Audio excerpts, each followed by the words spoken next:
خبردار، جو تم نے ایسی بات سوچی بھی۔ اس طرح نکاح کرنا شریف لوگوں کا شیوا نہیں ہوتا۔ شادی اسی طرح ہوگی جو طریقہ ہے۔ وہ لوگ راضی نہیں ہیں تو تم بھی اس کو بھول جاؤ۔ نظام الدین نے سختی سے کہا، پھر کچھ دیر رک کر بولے، ہم تمہاری شادی کی بات اب کہیں اور کرنے والے ہیں۔ ہماری کوشش ہے کل تمہاری بارات ضرور جائے، تمہارا نکاح کل ہی ہو اور سب رشتہ داروں کی موجودگی میں ہو۔ ایک بات کا خیال رکھنا، ہم جو فیصلہ کریں تمہیں اسے قبول کرنا ہوگا۔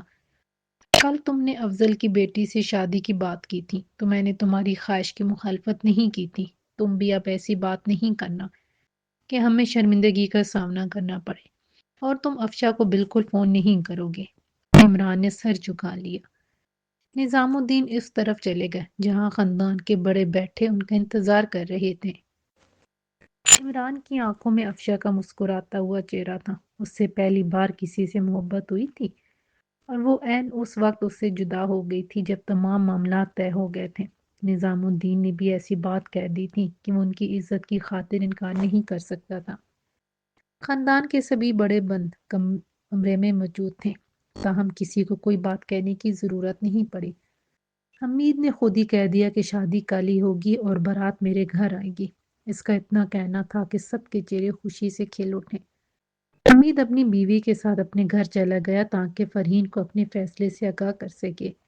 فرحین سے اس کی ماں نے بات کی تو اس نے اپنی ماں کی طرف ایسے دیکھا جیسے کوئی ناگوار بات کہہ دی ہو۔ اس کی ماں سمجھی تھی کہ فرحین سنے گی تو خوشی سے کھل جائے گی، کیونکہ اس کی اپنی خواہش تھی کہ اس کی شادی عمران سے ہو۔ اس کے برعکس فرحین کے چہرے پر تلخی آ گئی تھی۔ آپ لوگ مجھ سے پوچھے بغیر میری زندگی کا فیصلہ کر آئے، اور فیصلہ کرنے کے بعد مجھے بتایا جا رہا ہے کہ ہم نے تمہیں عمران کے کانٹے سے باندھ دیا ہے۔ تم کیسی بات کر رہی ہو فرحین؟ یہ ہمارے خاندان کا مسئلہ ہے۔ ایک دوسرے کی عزت کو ہم نہیں ڈانپیں گے تو کون ایسا کرے گا؟ اس کی ماں کو سن کر حیرت ہوئی۔ جب میرا رشتہ لے کر آپ گئے تھے اور اس نے انکار کر دیا تھا تو اس وقت کہاں گئی تھی یہ باتیں؟ ہم نے بات کی تھی، عمران کو افشا پسند تھی اور بھائی اور باجی نے عمران کی خواہش پر وہاں رشتہ طے کر دیا۔ عمران کو پسند افشا تھی، دونوں ایک دوسرے کو پسند کرتے تھے۔ اب مجبوری کی وجہ سے وہ رشتہ ختم ہو گیا۔ یہ شادی اس لیے نہیں رکی کہ عمران نے انکار کیا ہے۔ تم کہنا کیا چاہتی ہو؟ کھل کر بات کرو۔ اس کی ماں کی سوالیہ نظریں اس کے چہرے پر تھیں۔ میں کہنا یہ چاہتی ہوں، مجبوری سے ختم ہونے والی یہ شادی عمران کے دل سے افشا کی محبت نہیں نکال سکے گی۔ وہ افشا کو اپنانا چاہتا تھا، اور مجھ سے اب وہ اس لیے شادی کرے گا کہ خاندان کی عزت اس میں ہے، فرحین نے کہا۔ میاں بیوی کا رشتہ ایسا ہوتا ہے کہ محبت خود بخود ہو جاتی ہے۔ عمران اچھا لڑکا ہے، وہ تمہیں خوش رکھے گا، اس کی ماں بولی۔ آپ اس لیے کہہ رہی ہیں کہ وہ آپ کا بھانجا ہے؟ میری شادی عمران سے ہوگی تو مجھے ساری زندگی ایسا ہی لگتا رہے گا جیسے میں نے اپنی شوہر کی محبت کرائے پر لی ہے، اور اس کا کرایہ خاندان کی عزت بچانے کی صورت میں دیا ہے۔ فرحین ایک طرف بیٹھ گئی۔ فرحین کی ماں اس کی طرف دیکھتی رہی۔ اس کی سمجھ میں نہیں آ رہا تھا کہ فرحین صحیح کہہ رہی ہے، یہ اس کی جذباتی باتیں ہیں۔ وہ اس کے پاس بیٹھ گئی اور پیار سے سمجھانے لگی، دیکھو فرحین، تم ایسی باتیں مت سوچو۔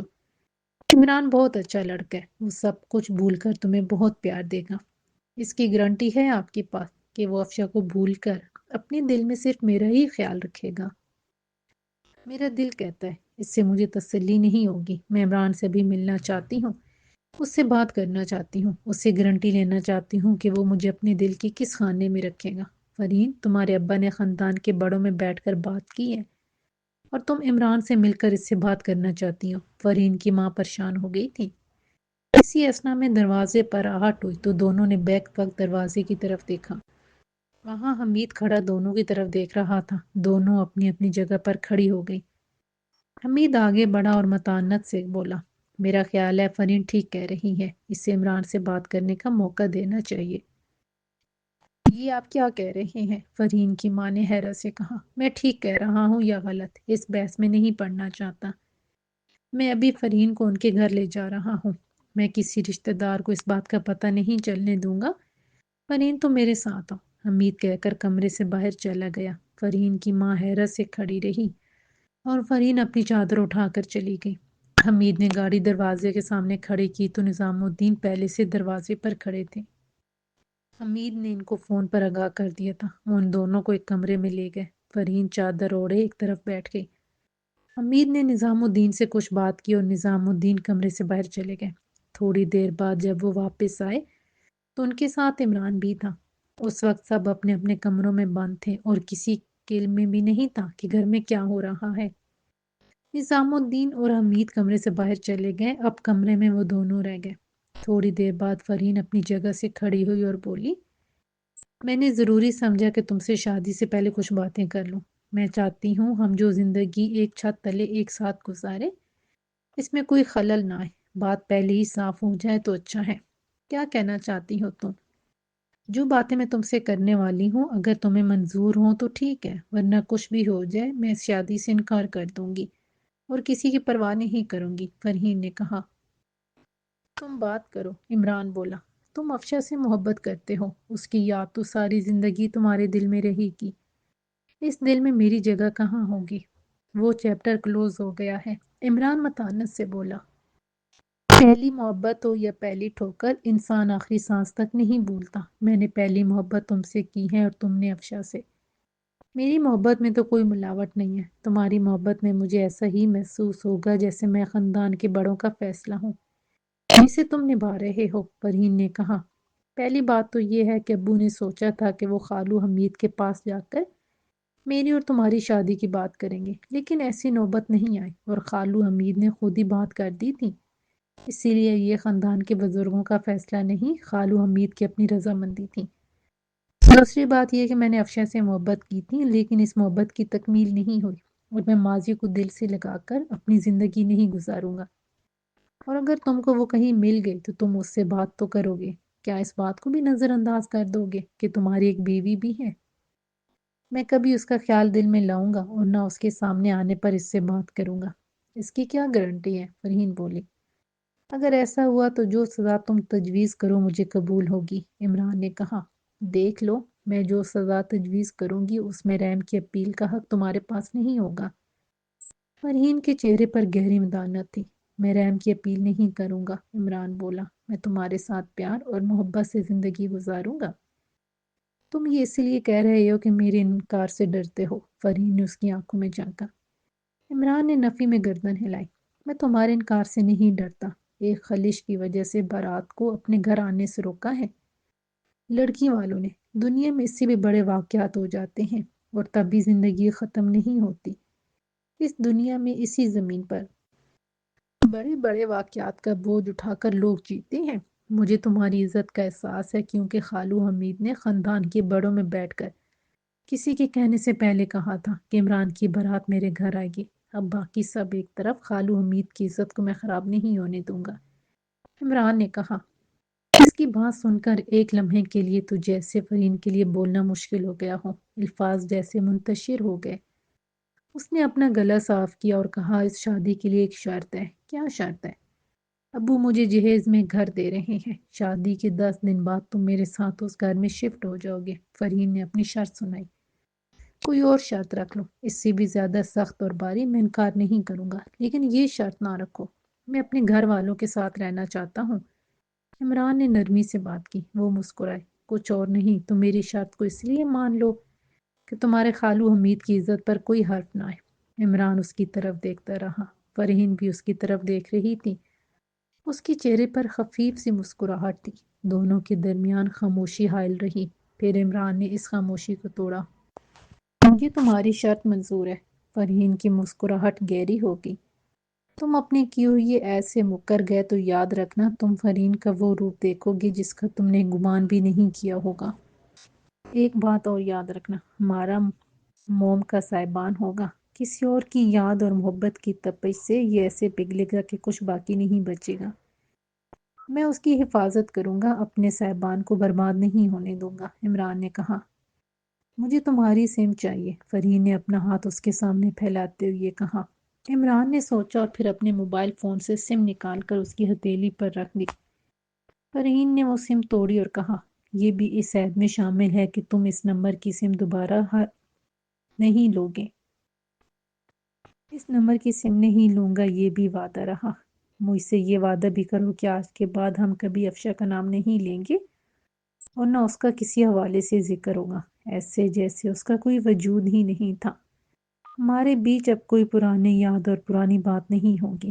میں یہ بھی وعدہ کرتا ہوں کہ آئندہ بالکل اس کا ذکر نہیں ہوگا اور نہ اس کا نام لیا جائے گا، نہ ہی ہمارے بیچ کوئی آئے گا، عمران نے تائید کی۔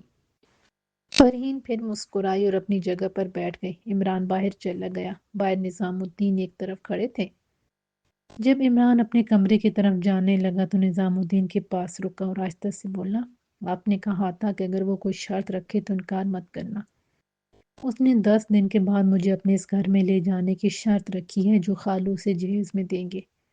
کوئی بات نہیں بیٹا، یہ اس کا حق ہے، یہ تو کوئی ایسی شرط نہیں ہے، تم انکار تو نہیں کیا؟ آپ نے کہا تھا کہ کسی بات کا انکار نہیں کرنا، میں نے اس کی شرط مان لی، عمران کہہ کر اپنے کمرے کی طرف چلا گیا اور نظام الدین آسمان کی طرف منہ کر کے شکر کے کلمے ادا کرنے لگے۔ عمران کی بارات جب افضل کی بجائے حمید کے گھر کی طرف روانہ ہوئی تو وہ رشتہ دار جن کو اس معاملے کا علم نہیں تھا ان کو بھی پتہ چل گیا۔ کچھ تو چپ رہے اور کچھ باتیں بنانے لگے۔ عمران کی شادی فرحین سے ہو گئی۔ اس نے پوری کوشش کی کہ افشا کا خیال دل میں نہ لائے۔ اب وہ فرحین کا شوہر تھا اور اس رشتے کو وہ ایمانداری سے نبھانا چاہتا تھا۔ افشا سے اس نے محبت کی تھی، اسے چاہا تھا، اس لیے اس کا آسانی سے دل سے نکلنا ممکن تو نہیں تھا، لیکن وہ مصمم ارادہ کر چکا تھا کہ وہ افشا کے خیال کو اپنے دل سے نکال کر صرف اور صرف فرحین کا ہو کر رہے گا۔ جب عمران اپنے کمرے میں گیا تو فرحین دلہن بنی بیٹھی تھی۔ عمران نے اس کا گھونگھٹ اٹھایا اور اس کے چہرے کی طرف دیکھتے ہوئے کہا، آج تم بہت خوبصورت لگ رہی ہو۔ عمران نے اس کی انگلی میں ایک خوبصورت انگوٹھی پہنائی۔ فرحین نے اس کی طرف مسکرا کر دیکھا اور عمران نے سرہانے کے نیچے سے ڈائری نکال کر اس کے سامنے رکھتے ہوئے کہا، تم نے مجھے جتنے بھی تحفے دیے تھے ان میں سب سے خوبصورت تحفہ یہ ڈائری ہے۔ وہ کیسے؟ اس پر تو کچھ نہیں لکھا، فرحین بولی۔ اب ہم اس کے ہر صفحے پر اپنی محبت، چاہت اور پیار کے الفاظ بکھیریں گے۔ دونوں مل کے اس ڈائری کے خالی صفحے ستاروں سے بھر دیں گے۔ کہاں سے سیکھ کر آئے ہو یہ سب؟ فرحین مسکرائی۔ میں رائٹر بھی ہوں، عمران چہکا۔ کیا لکھا ہے تم نے؟ فرحین نے پلکیں اٹھائی۔ تمہارے دل پر اپنا نام، عمران پیار سے بولا۔ وہ تو میں نے لکھا تھا خود، فرحین نے کہا۔ تم نے میرا نام اپنے دل پر لکھا اور میں نے تمہیں اپنے دل میں بسا لیا۔ عمران نے ایک لمحے سوچنے کے بعد بولا، تمہیں پتہ ہے نا کہ میرا سارا سامان ابو نے ہمارے نئے گھر میں پہنچا دیا ہے، فرحین نے کہا۔ مجھے امی نے بتا دیا تھا۔ کیا کہتی ہیں خالہ؟ شاید ان کو یہ اچھا نہیں لگا ہو، فرحین نے پوچھا۔ حیرت انگیز بات یہ ہے کہ ان سب کو اچھا لگا ہے۔ امی اور ابو کہہ رہے تھے کہ اچھا ہے، دونوں اپنی مرضی کی زندگی گزاریں گے۔ دراصل میری امی تمہاری خالہ ہیں، اس لیے ان کا ووٹ تمہارے حق میں ہے۔ البتہ اگر تم ان کی بھتیجی ہوتی تو شاید وہ کہتی کہ مجھے بہو لانے کا کیا فائدہ؟ میں نے تو اس سے خدمت بھی نہیں کرائی، عمران کے لہجے میں شرارت تھی۔ فرحین اس کی بات پر مسکرا دی۔ صبح جب عمران کی آنکھ کھلی تو فرحین سو رہی تھی۔ آنکھ کھلتی ہی اس سے جو پہلا خیال آیا وہ افشا کا تھا۔ جب دل میں کوئی بسا ہو تو آسانی سے باہر نہیں نکلتا، اس کی یاد کو مٹانے کے لیے دل پر بھاری پتھر رکھنا پڑتا ہے۔ اس کے باوجود بھی کہیں نہ کہیں سے کوئی یاد نکل ہی آتی ہے۔ عمران نے نکاح سے پہلے مصمم ارادہ کر لیا تھا کہ وہ افشا کی یاد کو کبھی اپنے اور فرحین کی زندگی میں نہیں آنے دے گا۔ وہ اپنے ماضی کو دفن کر کے فرحین کے ساتھ پرسکون زندگی گزارے گا۔ رات کو عمران جب اپنے کمرے میں گیا تھا تو صرف اپنی بیوی فرحین کے پاس گیا تھا، اس سے پیار بھری باتیں کی تھی۔ ایک پل کے لیے بھی اس نے افشا کو اپنے خیال میں نہیں آنے دیا تھا۔ اب جب وہ نیند سے جاگا تو پہلا خیال ہی افشا کا آیا۔ وہ خیال خود بخود آیا تھا، لیکن عمران کو اداس سا کر گیا تھا۔ اس کی سم فرحین نے توڑ دی تھی۔ جب سے نظام الدین اور خاندان کے بڑے افضل کے گھر سے واپس آئے تھے اس کے بعد کسی نے کوئی رابطہ نہیں کیا تھا اور نہ ہی اسے وہاں کی کوئی خبر تھی۔ عمران کی دانش میں تھا کہ جس طرح سے کریم بخش اس گھر پر قابض ہو گیا تھا اور اپنا حکم تیز دھار تلوار کی طرح چلا رہا تھا، یقیناً اس نے افشا کا راتوں رات کسی کے ساتھ نکاح کر دیا ہوگا۔ عمران نے اپنے سر کو ہلکا سا جھٹکا دیا اور اٹھ کر باتھ روم میں چلا گیا۔ عمران نے محسوس کیا تھا کہ اسے فرین سے محبت ہو گئی ہے۔ میاں بیوی کا رشتہ ہی ایسا ہوتا ہے، دونوں زندگی میں کبھی نہیں ملے ہوتے، اور جب ملتے ہیں تو ایسا لگتا ہے جیسے وہ ایک دوسرے کے بغیر جی نہیں سکیں گے۔ جس فرین کو عمران نے کبھی محبت کی نظر سے نہیں دیکھا تھا، اب وہی فرین اس کے دل میں بس گئی تھی۔ شادی کے 4 دن بعد جب وہ فیکٹری جانے کے لیے تیار ہوا تو دل نہیں چاہ رہا تھا کہ فیکٹری جائے۔ وہ چاہتا تھا کہ فرین کے ساتھ دن گزارے، اس کے ساتھ باتیں کرے اور اسے گاڑی میں کہیں گھمانے باہر لے جائے، لیکن فرین نے اسے زبردستی کام بھیج دیا۔ عمران نے فیکٹری میں مصروف دن گزارا۔ اس دوران فرین کا 3 بار فون بھی آیا۔ اس نے دوپہر کے کھانے کا بھی پوچھا کہ اس نے کھایا یا نہیں۔ شام کو عمران واپس گھر جا رہا تھا کہ منصور کا فون آ گیا۔ وہ واپس آ رہا تھا اور اس نے ایئرپورٹ سے لینے کا وقت بتایا تھا۔ عمران نے گھڑی پر وقت دیکھا، منصور کے آنے میں 1 گھنٹہ رہ گیا تھا۔ اس نے گاڑی کا رخ ایئرپورٹ کی طرف کر دیا۔ ایئرپورٹ پہنچ کر عمران نے فرین کو فون کر کے بتایا کہ وہ منصور کو لینے ایئرپورٹ آیا ہے۔ دونوں کافی دیر باتیں کرتے رہے۔ کال بند ہونے پر بھی وہ فرین کے تصور میں ڈوبا رہا، کیونکہ اس نے کہا تھا کہ وہ آئے گا تو رات کا کھانا کھاؤں گی۔ منصور ایئرپورٹ سے باہر آیا اور عمران سے ملا۔ گاڑی میں بیٹھتے ہی اس نے پوچھا، تمہاری شادی ہو گئی؟ ہاں شادی ہو گئی، تمہیں بہت مس کیا میں نے۔ کوئی بات نہیں، میرا کھانا تمہاری طرف ادھار ہے، بس جلدی سے ادھار چکا دو، منصور ہنستے ہوئے کہا۔ ابھی چلتے ہیں کھانا کھانے، عمران نے فوراً پیشکش کی۔ نہیں ابھی نہیں جانا، کچھ دن رک جاؤ، جب بھابھی پکانا شروع کریں گی تب ان کے ہاتھ کا پکا ہوا کھلانا۔ ہوٹلوں سے تو مدت ہو گئی ہے کھانا کھاتے ہوئے، اب گھر کا کھانا کھانا چاہتا ہوں۔ اب تم بھی جلدی سے شادی کر لو، کوئی لڑکی بھی تو ملے، مجھے تو لگتا ہے میرے ہاتھ میں شادی کی لکیر ہی نہیں ہے۔ منصور ہاتھ پھیلا کر دیکھنے لگا۔ مجھے تو لگتا ہے تمہارے ہاتھ میں شادی کی 2 لکیریں ہیں۔ عمران نے ایک نظر اس کی ہتھیلی پر ڈال کر کہا اور ہنسنے لگا۔ بھائی ایک لکیر میری طرف سے تم لے لو، میری بس ایک شادی کرا دو، منصور نے کہا، اور گاڑی میں دونوں کے کہکے گونج اٹھے۔ عمران نے منصور کو اس کے گھر کے سامنے اتارا۔ اسی وقت منصور کا فون بجنے لگا۔ اس نے فون نکال کر سکرین کی طرف دیکھا تو اسے لگا جیسے وہ نمبر مانوس سا ہے۔ وہ یاد کرنے لگا کہ یہ نمبر کس کا ہے جس سے اسے ماضی میں بھی کالیں آتی رہی تھیں۔ منصور نے فون کان سے لگا لیا۔ منصور اچانک چند دنوں کے لیے کہیں چلا گیا تھا۔ اس نے عمران کو بتایا تھا کہ وہ ایک ضروری کام سے جا رہا ہے اور اسے کچھ دن لگ جائیں گے۔ اس دوران اگر کوئی بہت ضروری بات ہوئی تو رابطہ کر لینا، ورنہ خود ہی معاملہ دیکھ لیں۔ عمران نے کام اچھی طرح سنبھال لیا تھا۔ اب منصور کی فیکٹری میں چوری کے واقعات بھی ختم ہو گئے تھے۔ عمران کی اجازت کے بغیر اب چڑیا بھی اس فیکٹری کے اندر اور باہر نہیں جا سکتی تھی۔ ہر شام آفس ٹائم ختم ہونے سے پہلے دن بھر کے کام کی رپورٹ منصور کو ای میل کی جاتی تھی اور وہ اس کام کو سراتا تھا۔ عمران کی شادی کو 10 دن بیت گئے۔ وہ بھول گیا تھا کہ اسے وعدے کے مطابق فرین کے ساتھ اپنے والدین کے گھر سے اس گھر میں منتقل ہونا ہے جو فرین کو جہیز میں ملا تھا۔ یہ اسے تب یاد آیا جب وہ فیکٹری سے واپس آیا اور اپنے کمرے میں گیا تو 3 بڑے سوٹ کیس پیک کیے اور ایک طرف رکھے تھے۔ اس کے کمرے میں موجود ضروری سامان بھی غائب تھا۔ اس نے حیرت سے دیکھا اور چونکا، پھر ایک دم اسے یاد آیا کہ آج اسے اس گھر سے شفٹ ہونا ہے اور فرین اپنی کہی ہوئی بات پر پوری طرح سے قائم ہے۔ ان 10 دنوں میں اس کے والدین اور گھر والوں نے اس کے خوب ناز نخرے اٹھائے تھے، بھرپور پیار دیا تھا، اسے کسی کام کو ہاتھ نہیں لگانے دیا تھا۔ وہ کسی شہزادی کی طرح گھر میں رہ رہی تھی۔ ان 10 دنوں میں کھانا تیار کرنے سے قبل فرین سے اس کی پسند پوچھی جاتی تھی اور اس کے بعد کوئی چیز تیار ہوتی تھی۔ اتنا خیال رکھنے کے باوجود فرین اس گھر سے جانے کے لیے تیار تھی۔ عمران ابھی سوٹ کیس دیکھ رہا تھا کہ دروازے پر آہٹ ہوئی اور فرین نے اندر آتے ہی کہا، تم منہ ہاتھ دھو لو، کھانا تیار ہے، کھانا کھا کر ہم چلتے ہیں۔ عمران نے فرین کی طرف دیکھا اور چپ چاپ باتھ روم میں چلا گیا۔ واپس نکلا تو تولیے سے منہ صاف کرتے ہوئے اس نے فرین کی طرف دیکھا جو ایک طرف کھڑی تھی۔ اس کی نظر ایک پینٹنگ پر تھی جو سامنے دیوار پر لگی ہوئی تھی۔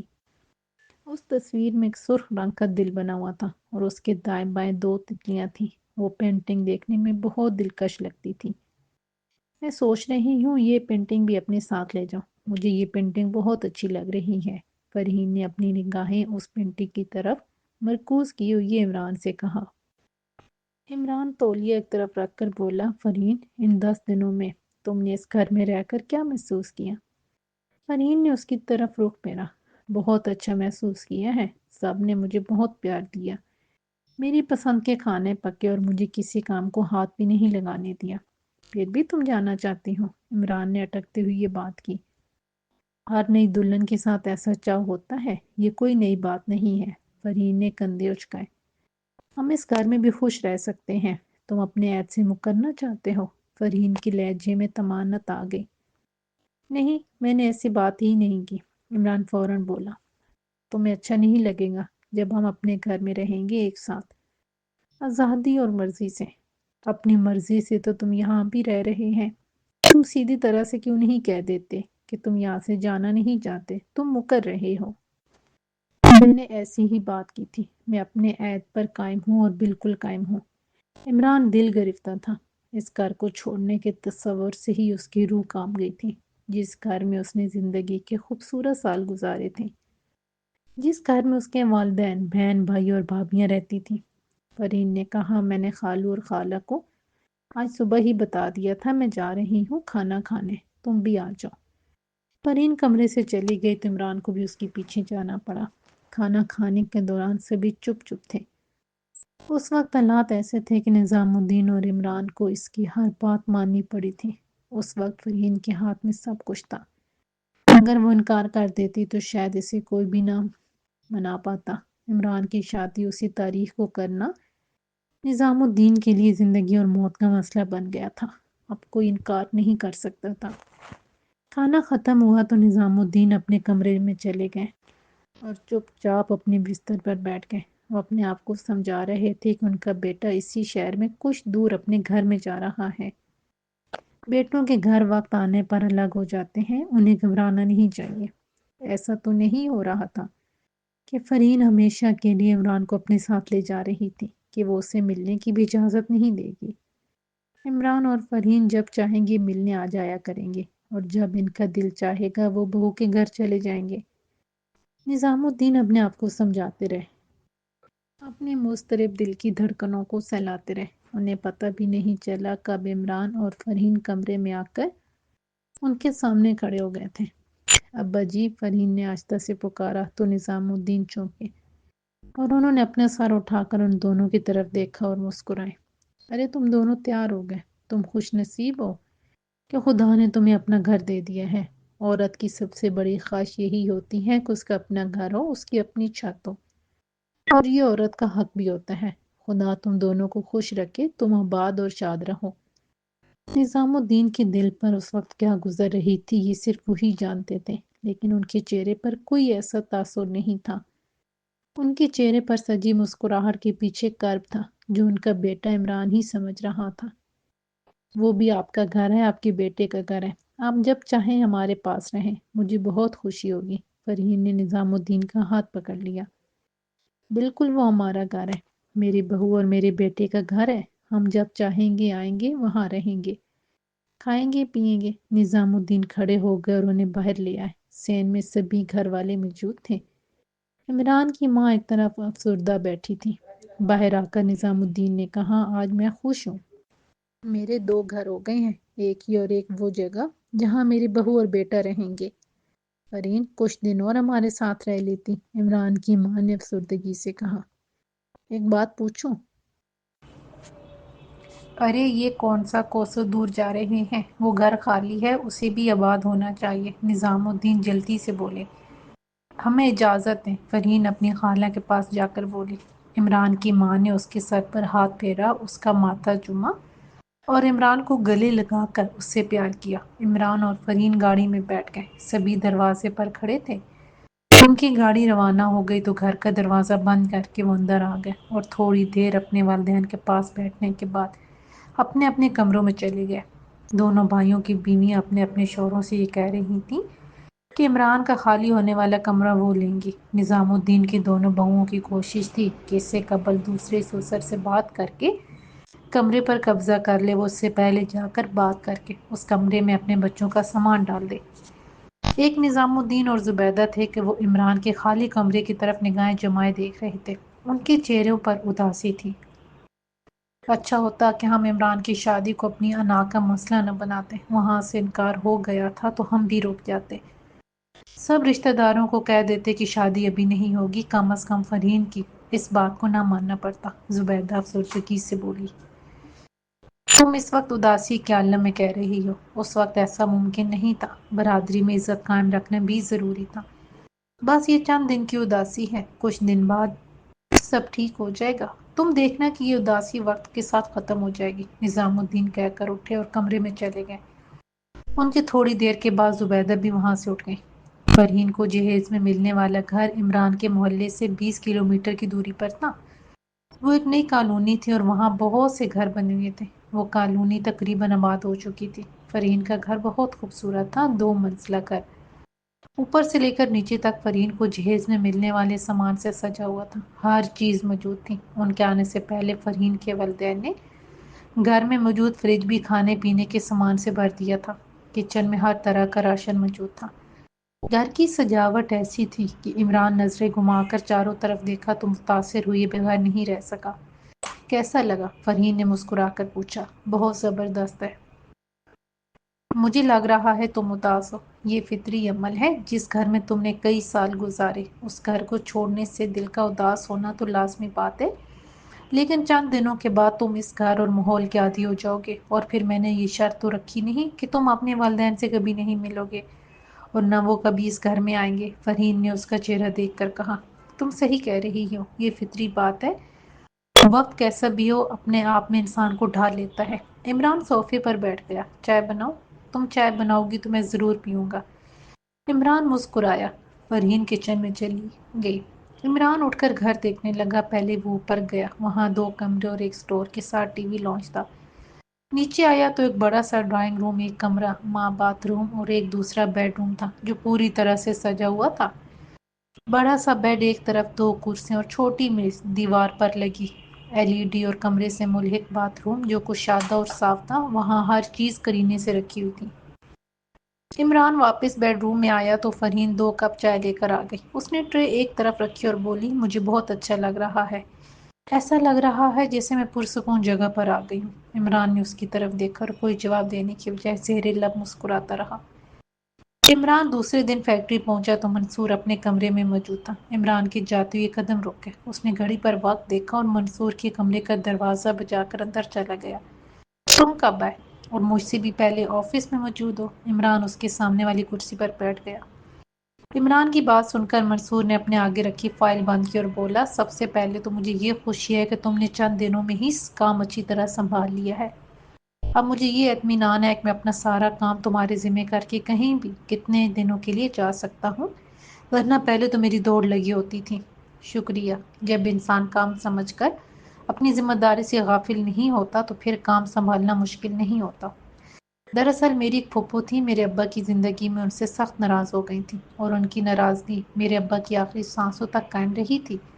اچانک مجھے میری پھوپھو کے بیٹے کا فون آیا، وہ مجھے بلا رہی تھی۔ منصور سنجیدہ ہو گیا، کچھ دیر چپ رہا اور پھر سلسلہ کلام جوڑا، میں جانا نہیں چاہتا تھا لیکن یہ سوچ کر چلا گیا کہ وہ میرے ابا کی بہن ہے۔ جب میں ان کے گاؤں گیا تو وہ سخت بیمار تھی، وہ میرے گلے لگ کر خوب روئی، مجھ سے معافی مانگنے لگی۔ میں نے انہیں کہا کہ آپ میری ماں کی جگہ ہیں، ایسی بات کر کے مجھے شرمندہ نہ کریں۔ تم نے اچھا کیا کہ اپنی پھوپھو کے پاس چلے گئے، اپنے دل میں پرانی رنجش نہیں رکھی، عمران نے سراہا۔ پھوپھو کی جو خدمت میں کر سکتا تھا وہ میں نے کی۔ اس دوران انہوں نے میری ملاقات میرے ابا کے دوست سے بھی کرائی۔ دونوں نے ایک ساتھ اسی گاؤں میں بہت سا وقت گزارا تھا۔ وہ مجھ سے مل کر بہت خوش ہوئی ہے۔ پھوپھو خدا کو پیاری ہو گئی، ان کی تدفین تک میں وہیں رکا رہا۔ جب میں واپس آنے لگا تو مجھے میرے ابا کے ایک دوست نے روک لیا اور اچانک منصور کا فون بجنے لگا۔ اس نے نمبر دیکھا اور موبائل فون کان سے لگانے سے پہلے عمران سے بولا، عمران میں تم سے بعد میں بات کروں گا۔ ٹھیک ہے۔ عمران اٹھ کر باہر چلا گیا۔ منصور نے فون کان سے لگا لیا۔ اس دن بہت زیادہ مصروفیت رہی، یوں دونوں کو ایک ساتھ بیٹھنے کا موقع نہیں ملا۔ شام کو جب عمران جانے لگا تو منصور نے اسے روک لیا، مجھے گھر تک ڈراپ کر دو، میری گاڑی ورک شاپ میں ہے۔ عمران اسے اپنے ساتھ گاڑی میں لے گیا۔ راستے میں کاروباری باتیں ہوتی رہیں۔ اچانک منصور نے کہا، میں نے تمہاری شادی کی مبارکباد نہیں دی، جانتے ہو کیوں؟ تم بھول گئے ہوگے۔ عمران مسکرایا، مجھے یاد ہے۔ پھر اب مبارک دے دو۔ اب تو کھانے کی میز پر ہی مبارک دوں گا۔ مشترکہ پارٹی کریں گے، میرا مطلب ہے ڈنر۔ آدھا بل تم دو گے اور آدھا میں دوں گا۔ کیسی بات کر رہے ہو؟ ڈنر کا بل میں دوں گا، شادی میری ہوئی ہے۔ عمران ہنسا۔ اس دوران منصور کا گھر آ گیا۔ میرے گھر تک آ گئے ہو تو چائے پی کر جاؤ، پھر صحیح، فرین میرا انتظار کر رہی ہے۔ عمران نے معذرت آمیز لہجے میں کہا، کوئی بات نہیں، اتنے زن مرید بن کے مت رہو، گاڑی ایک طرف کھڑی کرو اور میرے ساتھ اندر آ جاؤ۔ اب کہاں تم چائے بناؤ گے؟ میں چائے بنا لوں گا، جلدی سے آ جاؤ۔ منصور اس کی سنے بغیر گیٹ کی طرف چلا گیا۔ جب تک عمران کار ایک طرف کھڑی کر کے گیٹ کے پاس پہنچا، گیٹ کھل چکا تھا۔ وہ اس کے ساتھ اندر چلا گیا۔ منصور کا گھر بڑا اور خوبصورت تھا۔ وہ اسے ٹی وی لانچ میں لے گیا۔ کشادہ ٹی وی لانچ کرینے سے سجا ہوا تھا۔ اس نے عمران کو ایک طرف بٹھایا اور بولا، میں تمہیں بتا رہا تھا کہ پھپھو کی وفات کے بعد جب میں واپس آنے لگا تو مجھے ابا کے دوست نے روک لیا اور بولے، میں اپنی بیٹی کی شادی کرنا چاہتا ہوں اور تم مجھے بہت پسند ہو۔ میرے دوست کے بیٹے ہو، تم سے بڑھ کر میرے لیے اور کوئی نہیں۔ مجھے بھی خاندانی لوگوں کی تلاش تھی، مجھے کیا چاہیے تھا، میں نے ہاں کر دی، یوں میرا نکاح ہو گیا۔ واہ، جو بات پہلے بتانی چاہیے تھی وہ تم اب بتا رہے ہو، بہت بہت مبارک ہو۔ عمران نے اٹھ کر اسے گلے سے لگا لیا۔ دونوں الگ ہوئے تو منصور نے کہا، میں تمہیں تمہاری بھابھی سے ملواتا ہوں۔ منصور اندر چلا گیا۔ عمران نے اپنا موبائل نکال لیا۔ فرین کا میسج تھا، وہ پوچھ رہی تھی کہ کب تک آئیں گے۔ وہ ابھی میسج لکھ ہی رہا تھا کہ دروازے پر آہٹ ہوئی اور منصور کی آواز ہے، یہ ہے میری نئی نویلی دلہن۔ منصور کی آواز سنتے ہی عمران نے میسج لکھنا چھوڑ دیا اور ایک دم کھڑا ہو کر منصور اور اس کی بیوی کی طرف دیکھا تو حیرت سے ساکت رہ گیا۔ منصور کے ساتھ افشا کھڑی تھی۔ عمران اور افشا ایک دوسرے کی طرف حیرت بھری نظروں سے دیکھ رہے تھے۔ افشا، یہ میرا دوست ہے اور میری فیکٹری میں میرے ساتھ کام کرتا ہے، بلکہ ساری فیکٹری اس نے سنبھالی ہوئی ہے۔ اس کا نام عمران ہے۔ اور عمران، یہ ہے میری بیوی افشا، منصور نے تعارف کرواتے ہوئے کہا۔ افشا نے لمحے بھر کی خاموشی کے بعد لب کھولے۔ السلام علیکم۔ عمران نے وعدہ کیا تھا کہ وہ افشا سے بات نہیں کرے گا۔ اس نے اسلام کا جواب نہیں دیا اور سر ہلا کر منصور کی طرف دیکھتے ہوئے بولا، بہت مبارک ہو، مجھے بہت خوشی ہوئی۔ افشا، تم اچھی سی چائے بناؤ، میں تب تک عمران کے پاس بیٹھتا ہوں، منصور نے کہا تو افشا اسی وقت باہر چلی گئی۔ منصور اس کے پاس بیٹھ کر بولا، آج میں جان بوجھ کر گاڑی لے کر آفس نہیں آیا تھا، میں تمہیں اپنی شادی کا سرپرائز دینا چاہتا تھا۔ منصور بتا کر ہنسنے لگا، بہت اچھا سرپرائز ہے، اب مجھے جانے کی اجازت دو، تمہاری نئی نئی شادی ہوئی ہے۔ کہاں تم نے انہیں چائے بنانے پر لگا دیا ہے؟ عمران جاننا چاہتا تھا۔ ارے بیٹھ جاؤ، افشا بہت اچھی چائے بناتی ہے، وہ بہت دکھی لڑکی ہے، میں کوشش کرتا ہوں کہ وہ خوش رہے۔ کیا دکھ ہے ان کو؟ نہ چاہتے ہوئے بھی عمران نے سوال کر ہی دیا۔ میرے ابا کے دوست کریم بخش، جو افشا کے تایا جان ہیں، انہوں نے مجھے بتایا تھا کہ افشا کی شادی کہیں اور ہو رہی تھی، لیکن بارات آنے سے ایک رات قبل لڑکے والوں نے ڈیمانڈ کر دی کہ وہ جہیز میں ان کی بتائی ہوئی چیزیں دیں گے تو شادی ہوگی ورنہ نہیں۔ عمران چونکا، ایسا کہا تھا انہوں نے؟ افشا کے تایا جان نے بتایا کہ وہ لڑکے والوں کی خواہش پوری کر سکتے تھے، لیکن انہوں نے ایسا اسی لیے نہیں کیا ورنہ ان کا منہ کھل جاتا اور وہ آئندہ بھی کچھ نہ کچھ مانگنے کے لیے ہاتھ پھیلاتے رہتے، اور جب افشا کی شادی وہاں ہو جاتی تو انہیں افشا کا گھر آباد رکھنے کے لیے آخری سانس تک ان کا کشکول بننا پڑتا۔ منصور نے بتایا۔ عمران متانت سے اس کی طرف دیکھ رہا تھا۔ منصور پھر بولا، افشا کے تایا نے پہلے تو انہیں منایا، مگر جب وہ اپنی ضد پر قائم رہے تو انہوں نے ان کی مرضی کا جہیز دینے سے انکار کر دیا، تو انہوں نے بھی کہہ دیا کہ وہ بارات لے کر نہیں آئیں گے۔ یہ ایسا صدمہ تھا کہ افشا کا باپ اسی رات اللہ کو پیارا ہو گیا۔ اوہ! عمران کے منہ سے بھی ساختہ نکلا۔ اس کی آنکھیں حیرت سے پھیل گئی تھیں۔ غم کی داستان اسی جگہ ختم نہیں ہوئی، منصور نے کہا۔ اور کیا ہوا؟ عمران بولا۔ جب وہ لوگ افشا کے ابا کو دفنا کر واپس آئے تو ایک اور قیامت ان کا انتظار کر رہی تھی، منصور بتانے لگا۔ عمران اس کے آگے بولنے کا منتظر تھا۔ وہ کچھ توقف کے بعد بولا، افشا کی ماں بھی اسے چھوڑ کر جا چکی تھی۔ او خدایا! عمران کے دل سے نکلا۔ اس نے اپنے اندر کی آواز کو بمشکل دبا لیا تھا۔ کرب سے وہ تڑپ گیا تھا۔ ایک ساتھ دو صدمے، عمران بولا۔ افشا اس سال میں اس خاندان کی وجہ سے پہنچی تھی، جہاں اس کی شادی ہو رہی تھی، نہ وہ اپنی خواہشات کا منہ کھولتے اور نہ ایسا کچھ ہوتا۔ جب افشا اکیلی رہ گئی تو اس کے پاس صرف اس کے تایا کا سہارا تھا جو اسے اپنی بیٹی کہتے ہیں۔ بہت اچھے اور نرم دل ہے، منصور کہہ رہا تھا اور عمران سر جھکائے بیٹھا تھا۔ اسے شدید دھچکا لگا تھا، وہ اپنی زبان کھول نہیں سکتا تھا، وہ کچھ نہیں بتا سکتا تھا، ورنہ وہ بتاتا کہ افشا کے ساتھ جو کچھ ہوا اس کے تایا کی وجہ سے ہی ہوا تھا، وہی اس کے والدین کے قاتل ہیں، اسی نے اس کی خوشیاں برباد کی تھی۔ اصل قصوروار وہ خود ہے۔ افشا دروازے پر کھڑی ساری باتیں سن رہی تھی۔ جب اسے چائے کو ابلنے کی خوشبو آئی تو وہ بغیر آہٹ پیدا کیے وہاں سے دوڑی۔ عمران سر جھکائے بیٹھا تھا۔ منصور نے ایک نظر اس کی طرف دیکھا۔ جب میں نے یہ سب سنا تھا تو مجھے بھی بہت رنج ہوا تھا، میں بھی دکھی ہو گیا تھا، میرے لیے بھی برداشت کرنا مشکل ہو گیا تھا۔ میرا اور تمہارا دل ایک جیسا ہے، موم کا سائبان جو جلتی پگھل جاتا ہے، جو کسی بھی وقت کیسی بھی تپش سے برباد ہو سکتا ہے۔ منصور میں جانا چاہتا ہوں۔ عمران مضطرب ہو گیا۔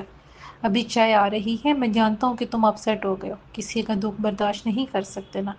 اچھا ہم کوئی اور بات کرتے ہیں، ایسا کرو جلدی سے کوئی پروگرام بناؤ، ہم چاروں ایک ساتھ ڈنر کریں گے۔ ہاں جلدی کوئی پروگرام بناتے ہیں۔ عمران دماغی طور پر حاضر نہیں تھا۔ اسی دوران افشا ٹرالی میں چائے اور کھانے پینے کا سامان لے آئی۔ منصور نے اسے بھی اپنے قریب ہی بٹھا لیا۔ کمرے میں خاموشی تھی، بس برتنوں کی ہلکی آوازیں آ رہی تھیں۔ منصور چائے پینے کے دوران افشا کو اپنے کالج کی دور کی باتیں بتاتا رہا۔ عمران اور افشا سن ہی نہیں رہتے، بس ان کے چہروں پر اس وقت مسکراہٹ آ جاتی تھی جب منصور باتوں کے دوران ان کی طرف دیکھ لیتا۔ عمران نے بمشکل چائے ختم کی اور اجازت لے کر وہاں سے چلا گیا۔ اس نے جاتے ہوئے بھی افشا کی طرف نہیں دیکھا تھا۔ وہ گھر سے باہر نکلا تو سوچ رہا تھا کہ اس پر یہ کیسی آزمائش ہے۔ افشا کی شادی کہیں بھی ہو جاتی لیکن منصور کے ساتھ نہ ہوتی۔ اگر اس کے ساتھ ہی ہونی تھی تو کم از کم وہ منصور کے پاس نوکری نہ کر رہا ہوتا۔